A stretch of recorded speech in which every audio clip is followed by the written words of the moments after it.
Hey friends, Christine here, and this morning we are doing a little tutorial on scoreboard envelopes, and we're doing that because I have a journal project coming up in which I use them, and I want you to know how to make them ahead of time in case you want to make them ahead of time.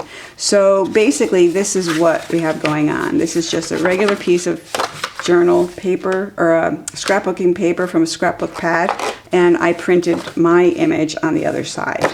And what I'm showing in this video is not this larger size, but I will show a video of that, but how to do it on a smaller size, because this sheet was printed on an 8.5 by 11 piece of cardstock that I cut down from a 12 by 12, and that means more people can do it. So the only thing about doing them in this size is, in the originals that I do, and I don't have a journal with one already in it right now. I'll run some video so you see. But in this size, this larger size, you can sew it into your journal and it becomes a page that opens and closes.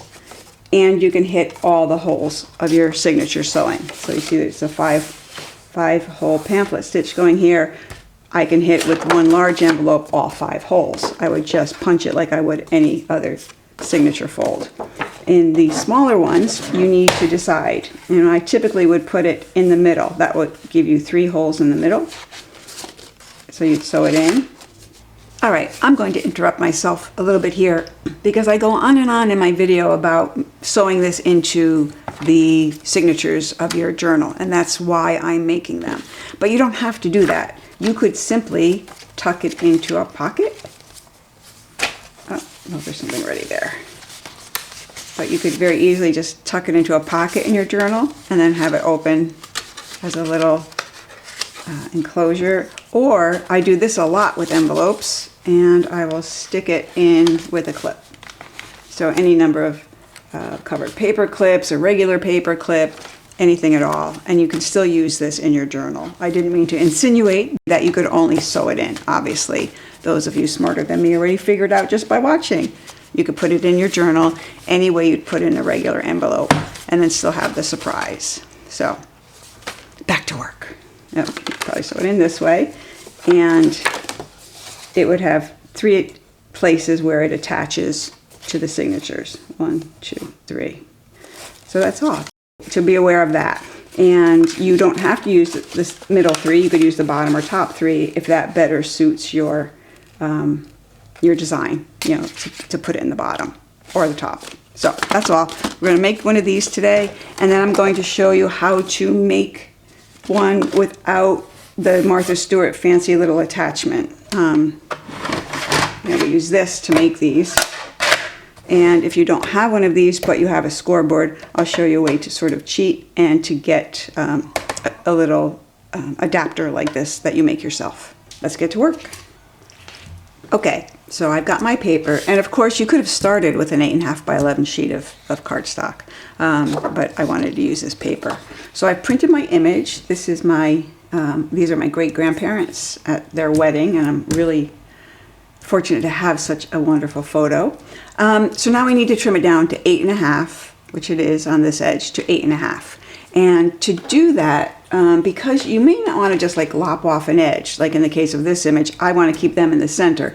If I just lopped off 2.5 inches, they'd be off to one side.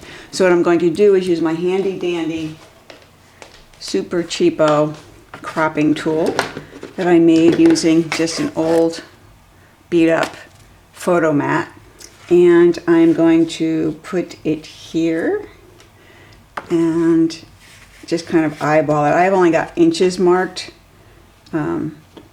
because, you know, I can kind of wing it, but now I'm going to just sort of see where I think the photo will be best, and I'm seeing it's about there to kind of keep her in, because I really can't, I lose a lot of people if I go this way. So I'm going to keep her. We're going to lose my great uncle. I don't remember his name. Somebody told me at one point. So, and I know I'm going to go 8.5 this way. All right, so this is where we're heading. So I'm going to mark this just with pencil at about there. So that lets me know that's about my 8.5 point. or at least one side of it. So now I can just find my ruler again and my knife. And again, you could do this on a paper cutter. I'm just going to do it right here. I have my mark, which is impossible to see for me in this light, but I know it's right there. And I'm going to line this up so that it's straight on a horizontal line. And then I could just lop it off to this line. Now, this would be easier done on a paper cutter, but that's all the way in the other room right now. All right, so I'm gonna take this off. I'm gonna lose half of her.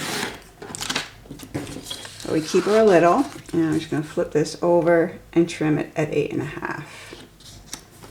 So 11, 19.5.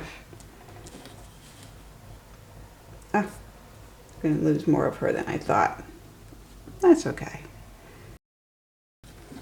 All right, so you can see the parts I trimmed off were not equal, but we kept as much of the outer people as we could. All right, so now it's pretty simple. Using our handy dandy Martha Stewart version, all we have to do is pull out the little accessory, and I'll show you how you could very easily make one of these for yourself. If you don't have this, you can do this technique on any scoreboard. So now we're going to stick our image there, and for this size envelope, 8.5 by 8.5, it is going to be at 3 inches. This is where we're going to do our first A's. It's going to be 3 inches. So we flip it all the way around and do it again.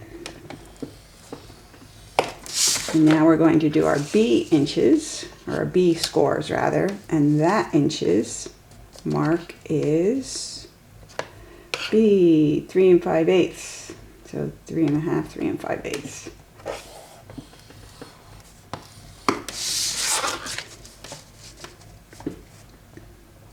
Three 5/8. And what you'll wind up with in all cases are these little corners here, these little triangles that we need to cut out.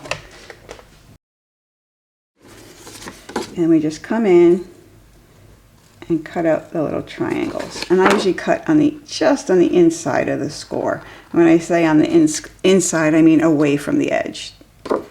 So I really just eliminate the entire little triangle, score and all. And I'll show you one other thing I often do to help the folds further.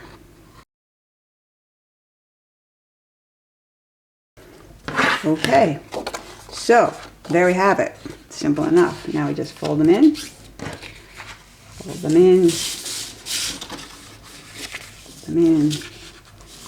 and fold them in. It's that easy. So now a couple of things. One is up here where this cut is, it often gets a little jammed up. So I tend to miter it just a little. So I just eyeball it. But I come in and I just take off the slightest little angle on each of these and on the bottom. And that helps things from being all clogged up in the corners. So I'm going to do this. Oh, I missed totally. There we go. And this. And I don't do the up and down. I don't do these guys, the vertical ones. I just do the horizontal edges. Again, just to open up the corners a little bit, and they fold much better now. So now you have this. And one thing to consider is, since these are all 90-degree corners, you can use your paper trimmer or your corner punch to do I'll do large. To do a nice rounded corner. And you can do it to all of them. So there you have it.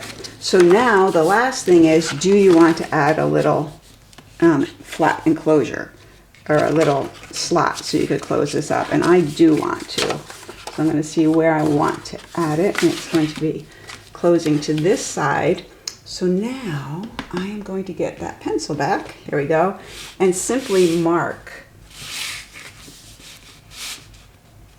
hard for me. This light and this little reflective stuff is really hard to work with. But I'm going to mark on each side of my upper flap, of my top flap here. And I'm just going to mark it. Yeah, I'm going to need a pen. I'm going to need a pen. And a pen that will write on such things as this. So there. And you want it pretty straight across.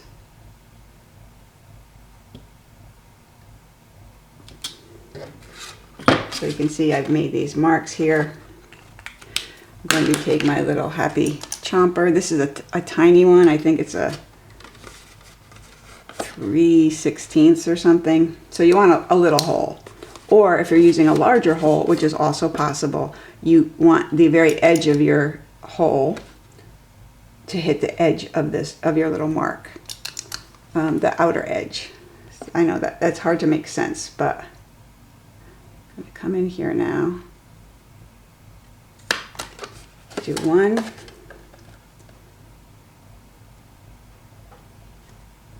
2. All right, so now we just slice it. Slice, slice, slice from one side to the other. And again, we want it pretty straight. I think I might have gone a little bit too far out, but that happens sometimes. You'll see how it works though. Like this. There we go. All right, so all of this needs to be scored. I mean, burnished, because none of it has been.